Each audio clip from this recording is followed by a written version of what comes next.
हमारा मसला है कि उधर कब्रिस्तान है, मस्जिद भी शहीद है, वो मशीनें लाकर खेल रहे हैं अच्छा, और हमारी सुनाई कोई नहीं है। कौन खेल रहा है? ये हिंदू बिरादरी वाले खेल रहे हैं। अच्छा, हाँ, सरपंच खुद खेल रहा है, जो इलाके का हमने वोट देकर जिताया था। कहना चाहता हूँ कि एक शख्स अगर 1988 में आर्मी के फील्ड में दूसरी कंट्री में श्रीलंका में उसकी डेथ हो रही है तो वो 2016 में ज़िंदा हो सकता है। ये तो डिपार्टमेंट को देखना है। रेवेन्यू ऑफिसर बिलखसूस डीसी साहब की राय से वो ग्राउंड बना रहे थे। मैं डीसी साहब के पास गया कि अगर कोई ग्राउंड बनाना है तो वो आइडेंटिफिकेशन महकमा माल करेगा, लेकिन वो सरपंच के कहने पे हमारी मिल्की ज़मीन पे वो बुलडोजर चला रहे हैं। नहीं को डीसी ने कोई बात मानी, हमने जाके जज साहब से स्टे ले लिया। जब स्टे भी लिया, आज दिन तक वो स्टे का इम्प्लीमेंट डीसी रजौरी नहीं होने दे रहा। SHO साहब रजौरी के पास एप्लीकेशन दिया जी, वो मजहबी फसाद फैलाना चाहता है। हमारा एक घर है, हम उनको धमकी दे सकते हैं? हमारे को खतरा है जी, यहाँ कोई रख के हमारे को वो फंसाने के और ये धमकी दी है इनको खुद बाबू धर्मवीर ने, जिन्होंने रिकॉर्ड पूरा हमारा टेम्परिंग किया है। धमकी ये दी है जी, आप केस छोड़ दो वरना आपको डांगरी जाना। डीसी जो मुतलका थे 85 के, उन्होंने आके मौका देखा। जिन लोगों से हमने ज़मीन ली उन्होंने कहा ये 47 से पहले कब्रिस्तान था। 85 से लेके 99 तक अदालत में मुकदमा चलता रहा। दो आदमी लड़ते हैं, एक ने तो गिरना ही है।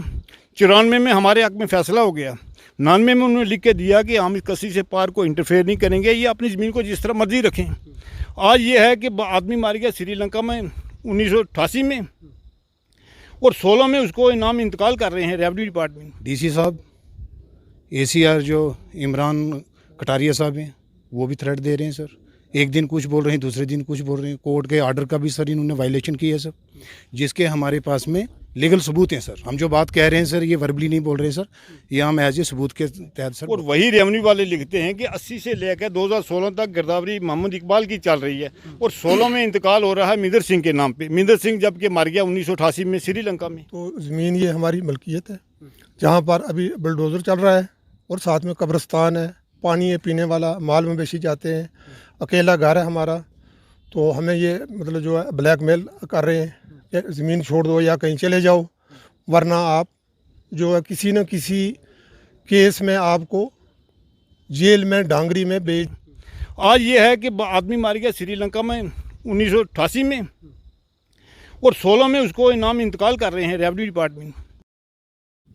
हम इस वक्त मैरा नगरोटा इलाका में मौजूद हैं, जहाँ पे कुछ लोगों की परेशानियाँ जो है वो उनकी तरफ से ज़ाहिर की गई। उनके मुतालबात सुनने के लिए जो है वो यहाँ पे पहुँचे हैं। आखिरकार उनका जो है वो क्या कहना है, उन्हीं से जो है वो जानते हैं हम। ये आपका नाम क्या है? नज़ीर मोहम्मद साहब। क्या मसला है आपका? हमारा मसला है कि उधर कब्रिस्तान है, मस्जिद भी शहीद है, वो मशीनें लाकर खेल रहे हैं अच्छा, और हमारी सुनाई कोई नहीं है। कौन खेल रहा है? ये हिंदू बिरादरी वाले खेल रहे हैं। अच्छा, हाँ, सरपंच खुद खेल रहा है, जो इलाके का हमने वोट देकर जिताया था। हाँ, तो इस बारे में आप क्या कहना चाह रहे हैं? ये एडमिनिस्ट्रेशन वालों को हम रिक्वेस्ट करते हैं कि ये जरान का ये कल मजहबी फसाद शुरू होगा तो इसके लिए कंट्रोल करें। हाँ बिल्कुल, जल्दी। आपका क्या कहना है? आपका क्या सर मैं आर्मी से रिटायर हूँ, हवलदार मोहम्मद मुश्ताक मेरा नाम है। ये सर कब्रिस्तान 1985 में इन्होंने इसमें छेड़खानी की थी और 1999 में हानेबल कोर्ट में इन्होंने लिख के दिया कि आज के बाद हम इस कब्रिस्तान को छेड़ नहीं करेंगे। और साथ में जो 232 नंबर हमारा मलकीती है उसमें भी मुदाखलत नहीं करेंगे। और कसी नाला, हाँ 233 नंबर जो हमारा मलकीती है उसमें भी मुदाखलत नहीं करेंगे और कसी बन्ना रखा हुआ है। और अब इन्होंने सर ये क्या किया है, जे महकमे के कुछ बड़े बंदे इनके साथ साझबाज हैं। डीसी साहब रजौरी खुद उसमें शामिल हैं और जितने आर्डर हो रहे हैं उनकी कोई इम्प्लीमेंट्री मौके पर नहीं हो रही। आप क्या कहते हैं कि कब्रिस्तान के साथ छेड़खानी हो रही है? कब्रिस्तान के साथ छेड़खानी कल की है और उसके पहले हमारी मलकीती ज़मीन पर 2 महीने से JCP चल रहा है, इंतजामिया कुछ नहीं कर रहा है। कोर्ट के आर्डर का वही हमारे साथ यहाँ पे कुछ और लोग हैं, उनसे भी हम जानेंगे कि आखिरकार। जी आपका नाम क्या है? मोहम्मद अफसल जी। कितनी उम्र है आपकी? कोई 60 साल है जी। क्या मसला है आप बताएंगे? यही कब्रिस्तान का मसला है, मस्जिद का है। अच्छा, हाँ, क्या मसला है कब्रिस्तान का? वो खेल रहे हैं वो दूसरे बंदे अच्छा, गैर मुस्लिम। तो आप क्या कहना चाहते हैं? हम कहते हैं ना ही खेलें। हाँ, आपका नाम जनाब?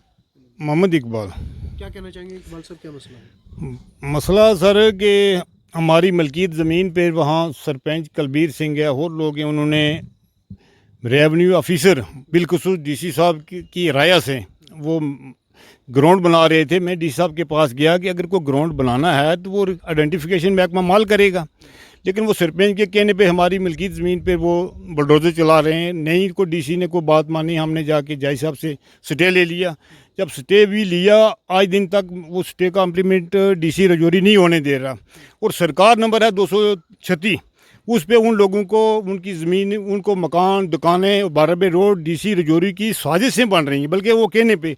तो आज हम आपकी वसादत से बिलखुसूस ऑनरेबल गवर्नर चीफ सेक्रेटरी साहब को ये इन्फॉर्म करते हैं कि डीसी रजौरी सरकार ज़मीन पे लोगों को उनका नजायज़ कब्ज़ा करवा रहा है। और कल मौके पे डीसी ने ही पुलिस भेजी, तहसीलदार भेजा, जाओ भाई ये मशीनें जब्त करो, और ये कोर्ट आर्डर की वायलेशन हो रही है।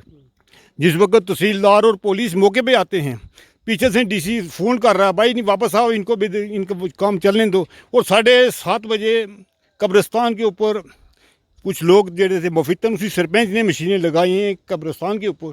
तो इलाके के लोगों को पता चला, उन लोगों के भी जज्बात को ठेस पहुंची, उन्होंने इन्फॉर्म किया। और वो रेवेन्यू वाले कहते हैं सर ये कब्रिस्तान नहीं है। तो हमने उनको पेपर बताया, भाई 1985 में हमारा इनके साथ झगड़ा हुआ। तो उस वक्त डीसी जो मुतलका थे 85 के, उन्होंने आके मौका देखा। जिन लोगों से हमने ज़मीन ली उन्होंने कहा ये 47 से पहले कब्रिस्तान था। 85 से लेके 99 तक अदालत में मुकदमा चलता रहा। 2 आदमी लड़ते हैं, एक ने तो गिरना ही है। 94 में हमारे हक में फ़ैसला हो गया। 99 में उन्होंने लिख के दिया कि हम इस कसी से पार को इंटरफेयर नहीं करेंगे, ये अपनी ज़मीन को जिस तरह मर्जी रखें। आज ये है कि आदमी मार गया श्रीलंका में 1988 में, और 16 में उसको इनाम इंतकाल कर रहे हैं रेवेन्यू डिपार्टमेंट। हमने एफआईआर के लिए लगाया, भाई डीसी साहब ने एफआईआर नहीं लगने दी। तो मुझे तो ये शक है कि अगर 16 में इंतकाल होता तो डीसी साहब को उस कंसर्न अफसर के खिलाफ पर्चा लाने में क्या मुश्किल आ रही है।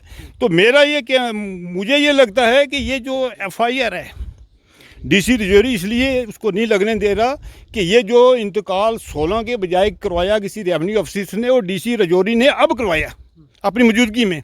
अगर 16 का किया होता तो वो उस वक्त पर्चा लगने में क्या मौजूद थी। जज साहब ने अपनी 20 एप्लीकेशन एसपी के पास दी, मौके पे कोई अमल नहीं हुआ। तो आज हम लोग परेशान हैं, हमें थ्रेट मिल रही है, भाई हम आपको मार देंगे, ये कार्य है हमारा।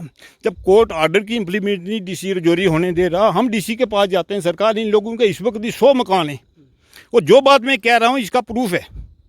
हमने in writing deputy commissioner Rajouri को दिया कि स्टेट लैंड पे इनका कम से कम 100 मकान बना हुआ है, मशीनें इनकी वहाँ चल रही हैं, दुकानें चल रही हैं। और सरपंच ने मौके पे इस वक्त भी 4 दुकानें चली उसकी बनी हैं, 5 से 10 दिन पत्र लेंटर पड़ा है। तो हमारी कुछ सुनवाई नहीं, हमने तो कोर्ट में ही जाना था, कोर्ट में गया, आर्डर लाया, नहीं कुछ किया। अभी आप क्या कहना चाहते हैं? हम ये कहते हैं कि इंतज़ामिया कोई हमारी आकृषि नहीं होने दे रही, ना कोर्ट आर्डर की होने दे रही है, ना हमारी उनके पास कहते हैं भाई इस काम को बंद किया जाए, वो भी नहीं करने। और हमारी ज़मीन पे इस वक्त भी बुलडोजर चल रहा है मलकियत ज़मीन पे। और हैरानगी है डीसी रजौरी ये अननेसेसरी हमें टॉर्चर कर रहा है। तो हम ये चीफ सेक्रेटरी साहब और ऑनरेबल गवर्नर से इल्तजा करते हैं कि हमारी आकृषि की जाए। आपका नाम क्या है? जी सर, नमस्कार सर। मैं आपके चैनल से पहले मैं थैंकफुल करता हूँ सब मैं आर्मी से रिटायर हूँ। हमारी जो हम लीगल वे पे चल रहे हैं सर, इस वक्त जो हमारी ज़मीन है वो मलकियत है LB6 है, और 1957 से हम उस पर कब्ज़ हैं सब। हमने, मेरे वाल साहब ने ज़मीन हमारी ख़रीदी हुई, हम 5 भाई हैं, अकेला मकान है हमारा यहाँ पे। और ये लोग पूरा गाँव हमारे धमकियाँ और ये दे रहे हैं, ये थ्रेट दे रहे हैं। एक साइड में हमारा पानी है, माल मवेशी का है, कब्रिस्तान है। तो ये हमारे इंतज़ामिया जो है ये हमें जानबूझ के ये हमें ये टार्चर कर रहे हैं, पहली बात। दूसरी साहब, DC साहब, ACR जो इमरान कटारिया साहब हैं, वो भी थ्रेट दे रहे हैं सर। एक दिन कुछ बोल रहे हैं, दूसरे दिन कुछ बोल रहे हैं। कोर्ट के आर्डर का भी सर इन्होंने वायलेशन की है सर, जिसके हमारे पास में लीगल सबूत हैं सर। हम जो बात कह रहे हैं सर, ये वर्बली नहीं बोल रहे हैं सर, ये हम एज ए सबूत के तहत सर बोल रहे हैं। हमें इसका इंसाफ चाहिए। ये इंतज़ामिया हमें मजबूर कर रहे हैं कि हम रोड पे उतरें। तो हम अभी वो दिन भी दूर नहीं है कि हम रोड पे उतरने से हमें कोई डर नहीं है सर। आप मुझे ये बताएंगे, ये जो कब्रिस्तान जो है वो बताया जा रहा है, कितना पुराना कब्रिस्तान? सर ये 47 से अबो है सर। 47 से अबो? जी सर। आपका नाम क्या है? मोहम्मद रज़ाक।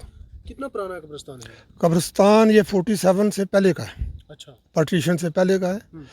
तो फादर हमारे यहाँ आए थे पार्टीशन के दौरान, तो ज़मीन ये हमारी मलकियत है, जहाँ पर अभी बुलडोज़र चल रहा है और साथ में कब्रिस्तान है, पानी है पीने वाला, माल मवेशी जाते हैं, अकेला घर है हमारा।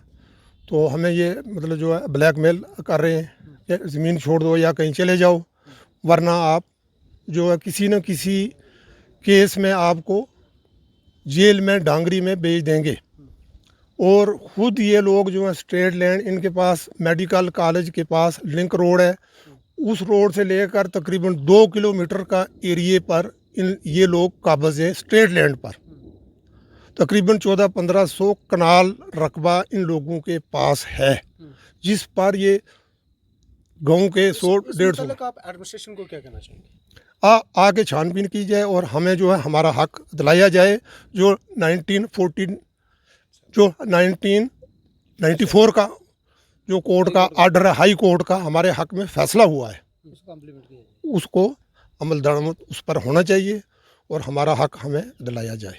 और इन लोगों को तो साहब आप कैसे देखते हैं, ये कोर्ट की तरफ से अहकामात भी जो है वो जारी किए, क्या एडमिनिस्ट्रेशन को आपने ये कोर्ट के ऑर्डर दिखाए भी थे? जी जी सर, हमने ये एसएचओ को भी दिया है, इसकी कॉपी डीसी साहब को दी है, असिस्टेंट कमिश्नर साहब को दी है, तहसीलदार को दी है, तमाम को दी है। भाई ये हमारी मलकियत है। जज साहब ने जैसे आपने मुझे ये असिस्टेंट कमिश्नर रेवेन्यू का जो एक ऑर्डर दिखाया है, तो क्या ये ऑर्डर दिखाने के बाद भी उनकी तरफ से ऑर्डर तो किया गया है, तो कार्रवाई कोई नहीं हुई? कुछ नहीं कार्रवाई हुई। ये तो एसी साहब ने डीसी साहब के कहने पर ये 5 चीज़ें लिखे तहसीलदार राजौरी को भेजी कि आया ये रकबा देखो कि 1985 में अटैच हुआ है और 94 में फैसला हुआ। ये रेवेन्यू की तरफ से जवाब आया कि वाकया 85 में ये रकबा अटैच हुआ था 145 के तहत, 1994 में इनके हक फैसला हो गया है।